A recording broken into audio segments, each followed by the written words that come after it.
Mackenzie Scott's 25-year marriage ended with the words, "loving exploration." Within 24 hours, the National Enquirer was claiming it had tracked Jeff Bezos and Lauren Sanchez across 5 states and 40,000 miles, and private messages were suddenly national gossip. But the tabloid spectacle was only the first half. Mackenzie had been there before Amazon existed, raised 4 children inside that marriage, and when the split reached the money, she made a decision about control that still looks astonishing. That is where this divorce gets much nastier than the headline. January 9th starts quietly, at least by billionaire divorce standards. Jeff posts a joint statement from himself and Mackenzie. They say they had gone through a long period of loving exploration and trial separation. They say they plan to remain friends and co-parents. They even say that if they had known from the beginning that the marriage would end after 25 years, they would still do it all again. That is the version the public gets on Wednesday. Thursday is different. The National Enquirer says it spent 4 months following Jeff Bezos and Lauren Sanchez. The tabloid claims its reporters tracked them through 5 states and about 40,000 miles. It publishes messages it says Jeff sent Sanchez and describes other private material it says it obtained. Within a day, a carefully worded family announcement has become one of the loudest celebrity scandals in the country. We need to put one important fact on the table before going any further. Reporting at the time included claims that Jeff and Mackenzie had already separated before Jeff began dating Sanchez. A lawyer for Jeff told the Enquirer that the Bezoses had been long separated. Other reports gave a similar version, and when Jeff and Sanchez attended the same Golden Globes party, days before the divorce announcement, Sanchez's then-husband Patrick Whitesell was there too. So this video is not going to pretend the public record proves a secret affair running behind Mackenzie's back for years. It does not. What the record does show is enough. A 25-year marriage involving 4 children ended in public. The very next day, strangers were reading alleged private messages connected to Jeff's new relationship. And the woman whose marriage was being dissolved had almost no control over how the story was now being told. Before we get to what Mackenzie did with the divorce, we need one piece of her history because it changes the meaning of everything that comes later. She was there before the money. New York City, early 1990s. Mackenzie Tuttle was a Princeton graduate who had studied creative writing under Toni Morrison. Morrison later called her one of the best students she had taught. Mackenzie took a job at the investment firm D.E. Shaw while trying to build a life around writing. Jeff Bezos worked there too. Their offices were next to each other. In a 2013 Vogue profile, Mackenzie remembered hearing his laugh through the wall. Her exact words were, "How could you not fall in love with that laugh?" She asked him to lunch. Within 3 months of dating, they were engaged. 3 months later, they were married. Mackenzie was 23. Amazon did not exist yet. The private jets, the Washington Post, Blue Origin, and the fortune large enough to make a divorce settlement move markets all came later. When Jeff began talking about leaving New York to start an online bookstore, Mackenzie went with him. They moved to Seattle. Amazon began in 1994, and Mackenzie later described herself as being there through the earliest stages, watching Jeff write the business plan and helping as the company took shape. Years later, when Mackenzie challenged Brad Stone's account of Amazon, she listed the places she remembered from those early years: the converted garage, a basement warehouse space, offices that smelled like barbecue, Christmas rush distribution centers, and conference rooms filled with the famous door desks. Those details are useful because they put her inside the work. She was not looking back from a mansion and attaching herself to a success story after the fact. She remembered the ugly little rooms from before the company became one of the most valuable businesses on earth. And the public image of their marriage, at least for many years, was not one of obvious misery. In the 2013 Vogue profile, Mackenzie called Jeff her best reader. She said he could clear his schedule, read one of her manuscripts in a sitting, and give detailed notes. Jeff talked about buying clothes he thought she would like. Friends described them as a close family. Mackenzie herself said having a spouse she loved was one of the things that defined her. That is uncomfortable evidence if someone wants a simple villain story. But we need it. A marriage can look loving for years and still have an ending that hurts. We do not make Mackenzie's side stronger by pretending every good year was fake.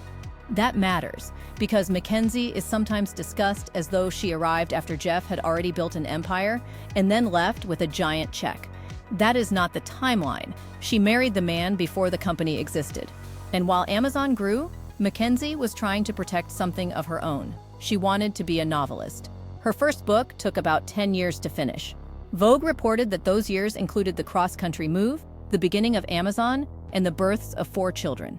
After the third child, MacKenzie said she stopped writing for a period because she could not be the kind of parent she wanted to be, and continue writing at the same time. There is a small scene from that 2013 profile that says more than another list of billions ever could. MacKenzie rented a 1-bedroom apartment near the family home so she could write while the children were at school. For those hours, she had a door she could close, a manuscript, and work that belonged to her. Then the school day ended. She closed the laptop, left the apartment, got into her Honda minivan, and picked up the children herself. Jeff Bezos was already worth around $20 billion when Vogue published that story. The family could afford help. MacKenzie still described motherhood as something she wanted to do closely and personally. She and Jeff had experimented with homeschooling. She talked about kitchen science, Mandarin lessons, sports, clubs, and the kind of ordinary family logistics that do not disappear simply because the father becomes one of the richest men alive. For women who have raised children while trying to hold on to a career, that part needs no dramatic language. You know what a school pickup does to a workday. You know how quickly a few quiet hours disappear. MacKenzie's wealth made the circumstances exceptional. School pickups still ended the writing day. And this is why the 2019 divorce cannot be reduced to a payout. By the time the marriage ended, MacKenzie had spent most of her adult life inside the Bezos family story. She had moved for the company before anybody knew whether it would work. She had built her writing schedule around raising their 4 children. And she had publicly defended Jeff and Amazon, even when she had no obligation to do it. In 2013, journalist Brad Stone published The Everything Store, a book about Amazon and Jeff Bezos. MacKenzie posted a 1-star review on Amazon, challenging parts of the book. She disputed details about Amazon's early history and argued that Stone sometimes treated speculation about Jeff's thoughts and motives as fact. The review matters for one reason. MacKenzie was saying, in public, that she knew the beginning because she had lived it. ABC News reported that she wrote she could fact-check many events from personal knowledge. Brad Stone defended his reporting and pointed out that he had interviewed hundreds of people. MacKenzie was obviously not an impartial reviewer. She was Jeff's wife. But that is exactly why the review matters to this story. 20 years into the marriage, she was still publicly stepping into an argument about Jeff's character and Amazon's history. She did not merely benefit from the company after it succeeded. She identified herself as an eyewitness to the business plan and those first improvised workplaces. 6 years later, the company whose history she had defended would sit at the center of their divorce. Now we are back in January 2019. Think about the sequence from MacKenzie's side without inventing anything she never said. Wednesday, she and Jeff announced that their marriage is ending. Thursday, a supermarket tabloid is promoting alleged intimate messages involving her husband and another woman. Their 4 children now have a family story being discussed by television hosts, business reporters, gossip sites, strangers online, and people standing in grocery store checkout lines. MacKenzie does not answer it with a television interview, publish a list of accusations, or make the children part of a public case against their father. Those are observable choices. We do not need to guess what she felt in private to understand what kind of pressure surrounded them. There is another reason the children belong in the center of this story. Jeff and MacKenzie had spent years presenting the family as deliberately normal, despite the money. Vogue had MacKenzie driving the children around in a Honda minivan, and friends talking about how seriously the couple took the idea that wealth should not isolate them. Now the family name was attached to a tabloid cover story built around their father's alleged private messages. For adults, a divorce can be explained with lawyers, property, and statements. Children still wake up the next morning and have the same parents. That is why MacKenzie's refusal to publicly recruit them into the fight matters. We cannot know what conversations happened at home. We can see that she did not turn those conversations into content for strangers. The divorce statement itself talked about co-parenting, so the children were part of the public plan from the first announcement. The press had other priorities. Business reporters wanted to know what would happen to Amazon shares. Gossip sites wanted the Sanchez timeline. The tabloid had the alleged messages. None of those questions made the ordinary family problem disappear. 4 children still had 2 parents separating after a marriage that had lasted most of their lives. And the spectacle kept getting bigger. In February, Jeff Bezos published an extraordinary accusation against American Media Incorporated, the company that owned the National Enquirer. He said the company had threatened to publish intimate photographs unless he stopped investigating how the tabloid obtained his private material, and made a public statement saying the Enquirer's coverage was not politically motivated. American media disputed his account and said it believed it had acted lawfully, while also saying it would investigate the claims. That fight became a national story of its own. Suddenly, people were arguing about alleged blackmail, political motives, private investigators, leaked messages, Donald Trump, Saudi Arabia, and the owner of The Washington Post standing up to a tabloid publisher. Jeff was now at the center of a media war. MacKenzie's divorce was underneath it. For weeks, the questions being asked publicly were mostly about Jeff. Who had the messages? Why did the Enquirer have them? Was the coverage political? Who was investigating whom? Those were legitimate questions. But notice what they did to the woman on the other side of the divorce. MacKenzie became almost invisible inside a scandal that was changing her family and her finances too. That is one reason the later settlement deserves more attention than the gossip. The settlement is where MacKenzie finally becomes an active public decision maker again. Instead of telling us what she thought about the messages, she told us what she was willing to do with the assets. That distinction matters. The loudest public drama was happening around Jeff, but the family being broken apart still belonged to both of them. By spring, the gossip gave way to a different question. Who would control Amazon? This was not a normal asset with a price tag attached. Amazon was the company Jeff founded during the marriage, the company in which most of the couple's wealth was concentrated, and the company whose leadership investors did not want thrown into uncertainty by a divorce. On April 4th, MacKenzie announced the agreement. She would receive roughly 25% of the Amazon stock the couple had held together, representing about 4% of Amazon's outstanding shares. Jeff would retain the other 75%.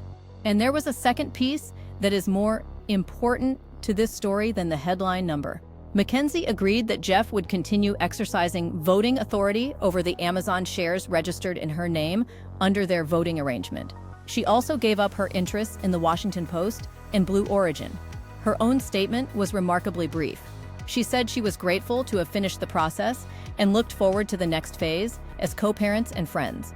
She said she was happy to give Jeff her interests in the Post and Blue Origin, 75% of their Amazon stock, and voting control of her shares so he could continue his work with those companies. Stop on that choice for a moment. The agreement decided more than how much money MacKenzie would keep. It also separated ownership from voting control. The SEC filing made the arrangement even more specific. Shares equal to about 4% of Amazon would be registered in MacKenzie's name as separate property, while Jeff kept sole voting authority over those shares under a proxy agreement. Shares MacKenzie sold on the open market would leave that voting arrangement, and certain charitable transfers could leave it too. In plain English, the proxy let Jeff exercise the votes attached to Amazon shares, registered in MacKenzie's name, while those shares remained inside the agreement. The structure removed uncertainty around Amazon's leadership and gave Jeff continuity at the company. It also means the famous multi-billion-dollar headline missed a key part of the deal. Wealth and corporate power were divided differently. Other private terms were not fully disclosed, so outsiders cannot calculate the entire settlement or responsibly declare what MacKenzie should have received from the Amazon stock alone. But viewers are still allowed to judge the visible part. MacKenzie had married Jeff before Amazon existed. She had moved to Seattle for the idea. She had helped during the early company years. Her writing career had repeatedly been arranged around caring for their 4 children. And at the end, she accepted an agreement that left Jeff with most of their Amazon stake and the voting authority over the shares she kept. If stories like this are why you watch Spill Rumors, subscribe. We are not interested in making a woman look wronged by inventing facts she never gave us. The documented choices are more interesting than that. The divorce became final in July 2019. At that point, the Amazon stock transferred to MacKenzie was valued at about $38.3 billion. That number dominated the headlines. It was one of the largest divorce transfers ever reported, and it instantly made MacKenzie one of the wealthiest women in the world. But the timing of her next move is easy to miss. On May 28th, before the divorce was even final, MacKenzie signed the Giving Pledge. Her letter said she had a disproportionate amount of money to share.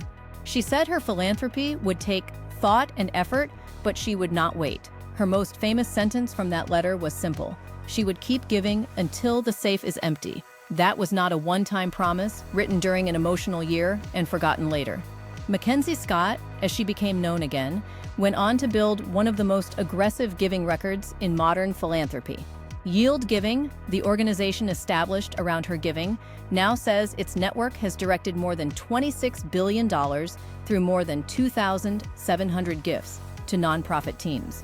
Associated Press reported that her total giving reached about $26.3 billion by the end of 2025. The way she gives is just as unusual as the amount. Many large donors give money for one tightly defined project and demand reports showing exactly how every dollar was used. Scott became known for large, unrestricted gifts. The nonprofit gets the money and, in many cases, decides how best to use it. AP reported that she generally does not demand applications or progress reports in the traditional way associated with major philanthropy. For a woman whose divorce settlement included one of the most closely watched voting control arrangements in corporate history, that approach is worth noticing. Again, it is an observation, not a claim about her private motive. And this is where one detail becomes hard to ignore. Yield Giving defines the word yield in two ways. One is to increase. The other is to give up control. The organization says the name reflects a belief in adding value by giving up control. Her grants became famous for being largely unrestricted, allowing recipient organizations to decide how the money should be used instead of requiring them to follow a billionaire's detailed instructions. We cannot claim MacKenzie chose that philosophy because of what happened in her divorce. She has not said that, but we can notice the sequence. In April 2019, control over Amazon shares was a central term in the end of her marriage. In the years that followed, giving up control became part of the language surrounding her philanthropy. That does not turn the divorce into a secret code. It tells us what MacKenzie chose to emphasize in the life she built afterward. The other thing she did was remain unusually private.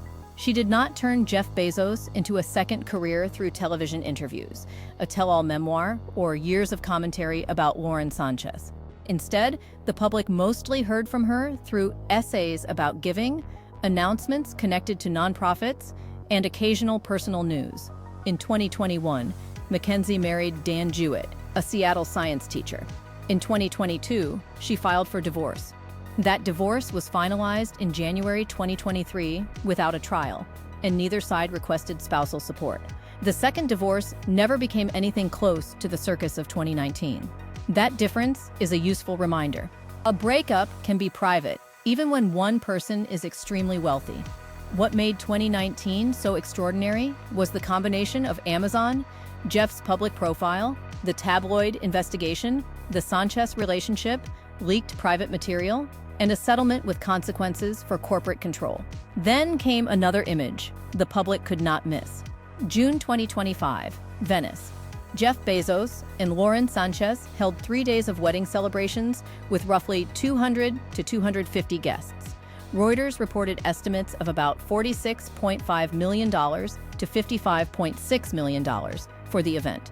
Celebrities arrived, luxury hotels filled, water taxis moved guests through the city, and protesters used the wedding to make their own point about wealth in Venice. 6 years after the Inquirer story, Jeff and Lauren were married.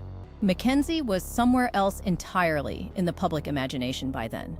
Her name was attached less to Jeff's romantic life and more to the billions she had given away. That does not mean the divorce was a victory story with a clean moral bow tied around it. We still do not know what was said inside the marriage during the final months. We do not know exactly when every relationship changed. We do not know what MacKenzie privately thought about the Inquirer story Jeff's relationship with Sanchez, or the voting agreement. And that uncertainty is part of the point. The public was given extraordinary access to Jeff's side of the scandal because messages, allegations, investigators, and legal threats kept spilling into public view. MacKenzie gave almost none of that access to herself, so we have to judge what she actually put on the record. She was 23 when she married Jeff. She moved to Seattle before Amazon was a success. She tried to protect a serious writing career while raising their 4 children. Years before the divorce, she publicly defended Jeff and Amazon's early history because she had been there. Then the marriage ended, the tabloid story exploded, and she agreed to a settlement that made her extraordinarily wealthy while leaving Jeff with the dominant Amazon stake and continuing voting authority over her shares. Afterward, she began giving money away at a scale few people in history have matched. That is the divorce story, not a secret 25-year nightmare. The evidence does not support that. The nastiness was in how a long family life became a public spectacle, how the new relationship arrived in the headlines almost immediately, how 4 children had to exist inside that noise, and how the end of a marriage became inseparable from control of one of the world's biggest companies. For MacKenzie, there was no public revenge campaign to watch. There was a settlement, a name change, a writing life, and eventually a giving operation built around trusting other people with the money. One sharp fact still sits in the middle of all of it. Jeff kept control of Amazon. MacKenzie later made giving up control part of the philosophy attached to her own fortune. Maybe that is why this story still lands differently years later. A lot of women know what it is like to put years into a marriage, children, a home, or somebody else's ambition, and then discover that the ending will be judged by people who were never there for the beginning. They also know how misleading the final division can look from the outside. Somebody sees the house you kept and does not see the years you paid into it.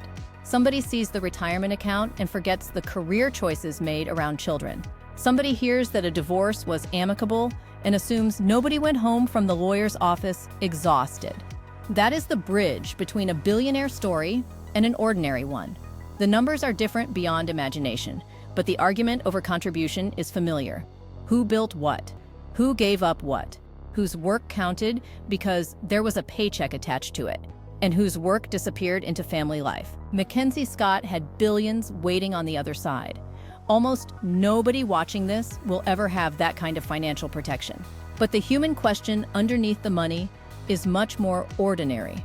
When a marriage ends after most of your adult life has been built inside it, what do you fight to keep, and what do you decide you no longer want to control? MacKenzie answered that question with her actions. Whether she gave Jeff too much, or whether walking away from the fight was exactly the point, is for you to decide. Tell us which side you are on in the comments. And if this story made you think about what a wife is owed after helping build a billionaire's life, watch our Melinda Gates story next.